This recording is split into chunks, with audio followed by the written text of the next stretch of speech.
Hello, welcome to the Ulu Coffee Hour for Feeding the Hungry at the Library. We're going to hear from David Mixdorf at the South Sioux City Public Library, and I'm just going to go ahead and hand it over to him so he can get started.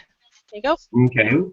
Well, thank you for letting me do this little presentation. I'm going to flip over to our PowerPoint.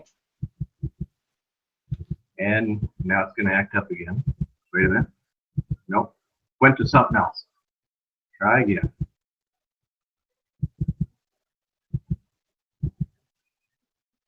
Okay. There. Oh, now my. Let's see.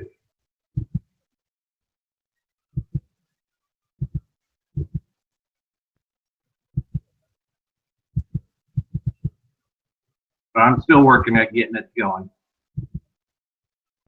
I've got an Urban Libraries Unite. There we go. Okay, Feeding the Hungry at the Library is a program that the South Sioux City Public Library just recently begun, but we've been kind of working on it for almost 5 years. I'll give you a little rundown of our library. Hey, David, just one sec. Can you just hit F5? F5. Yep. Make it go full screen. Did that work? No, or just say Start Slideshow. Start slideshow. Up in the top left from beginning. Okay, well, let me get back out of the slideshow again. No, you're. No, my screen goes. My screen goes blank when, or it's my screen shows the whole thing. Oh, okay. Well, never mind then. Screen share. Are you seeing the? No, I'm just seeing the background, like the underlying.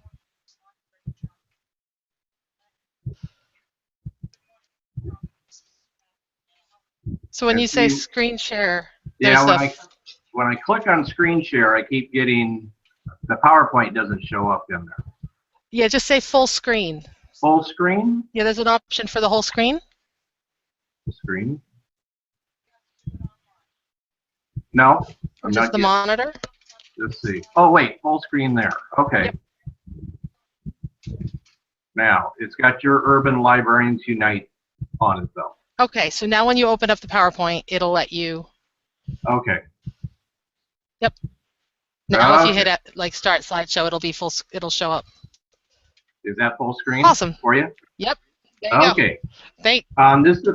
This is a program that we started just recently within the last year, but we've been working on it for about 5 years. I'll give you kind of a breakdown of our library.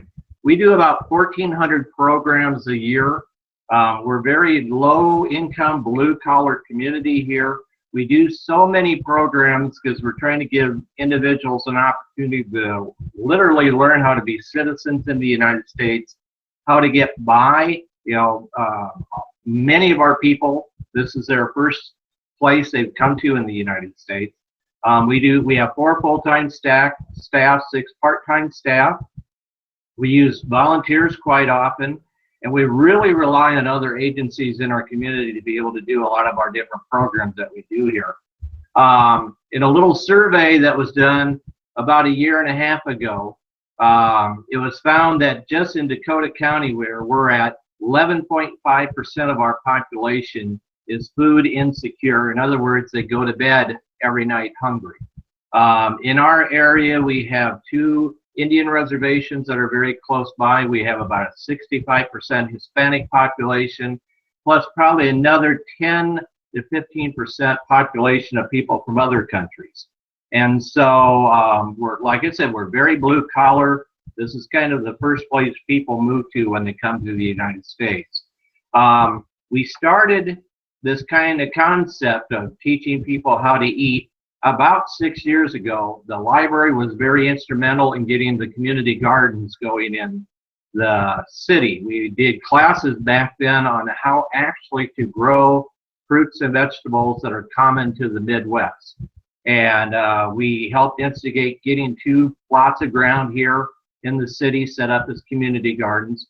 And as we've gone along, we've now also helped create a community orchard that was a set-aside piece of property that the city owned, and there's over 200 fruit trees that are currently planted there, with another approximately 200 to 300 other types of fruits that will be added into the collection, kind of creating a perennial urban orchard that people will be able to come in and harvest fruits on their own. This then kind of came that we created a strategic plan that we decided this was an important issue. How could the library be part of this, getting people in our community more food? So we kind of formed a citywide organization called Voices for Food that's kind of grown now throughout the whole county. And the mixture of people that are on this list are many and varied, from public workers to county extension workers to grocery store representatives, to we have one representative from Tyson's Meats, which is a very large company here in South Sioux City, and they all participate in trying to figure out how to get food into people's houses. We created our own little Facebook page. We do little flyers, brochures that we send out into the area. And this was one, basically what we kind of look for is community people that have gardens right now. How can you get extra produce out of your garden? And then also how to teach people how to grow their own food. We actually created our own Voices for Food plot, which is located on a piece of private property. A company had a back part of their lot, and they decided to donate their land there for it. We have a lot of community volunteers that help come in and plant, weed, pick, harvest. It's a wide variety of individuals that participate in this. The library's participation also, we do canning classes. We utilize the Dakota County Extension Office. Every state in the United States has extension offices somewhere located. We utilize our a lot for a wide variety of programs.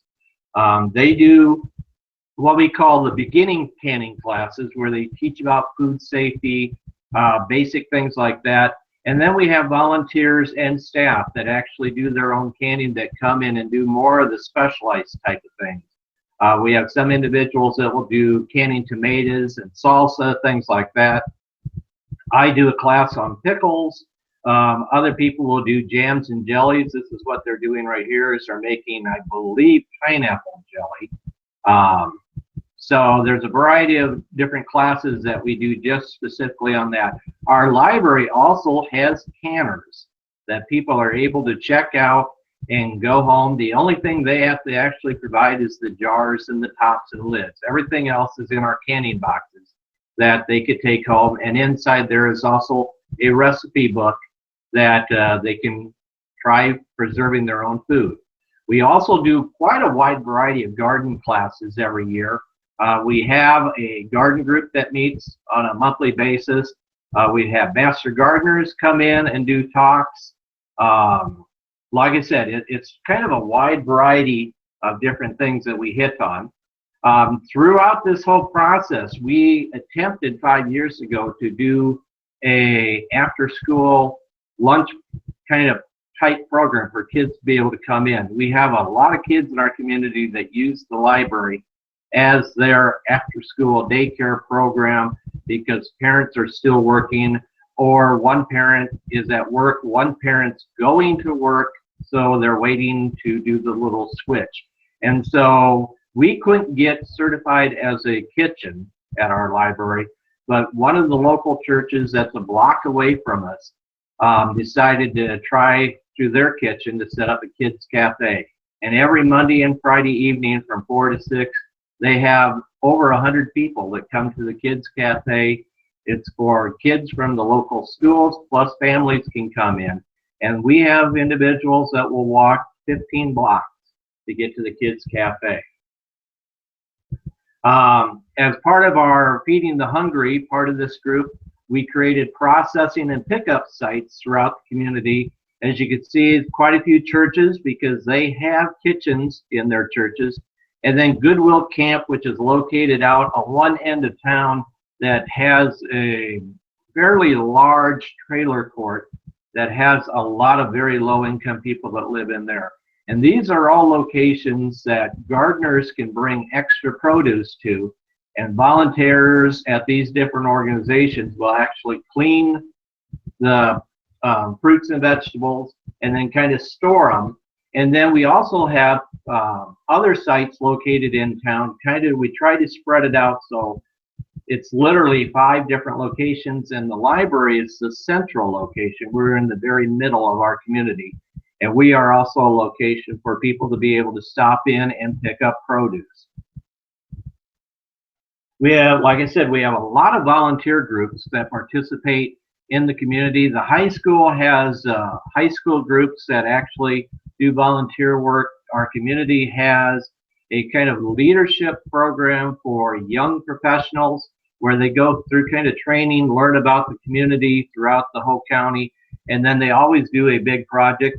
This is a special needs young adults group that are in that transition stage from going from high school out into the community, and they came in and helped collect produce and did different things like that. The one young man in the middle, you kind of see him holding up a very unique thing. It looks like a kind of a duck.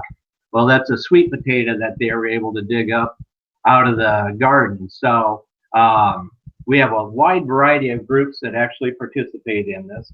This year was the first year for this program, and this year we were able to gather about 9,000 pounds of produce that we were able to get out into people's hands this summer, and then had participants that went into the canning classes and things like that. Flip back out of my slideshow. Close that. Go back to see if I can find me again. So that's kind of in the ballpark what we do here for Feeding the Hungry. The library is very instrumental in teaching individuals how to grow more produce, and then also for individuals how to preserve their produce, so it's not just a glut of tomatoes at one time trying to eat everything, what you can actually do with it. Are there any questions? Do you have any questions over there? I know there's people not probably sending in questions, but do you have anything from ULU? I don't right now, but we can let you know. We'll have comments enabled on the video, and you can also go and check that on YouTube. In the meantime, I guess if that's it, I'm just going to sign us out. Okay, that's fine. In a minute. Okay, thank you. All right, thank you so much for participating. If I can't hear myself, there we go. Thanks so much for hanging out for our coffee break today.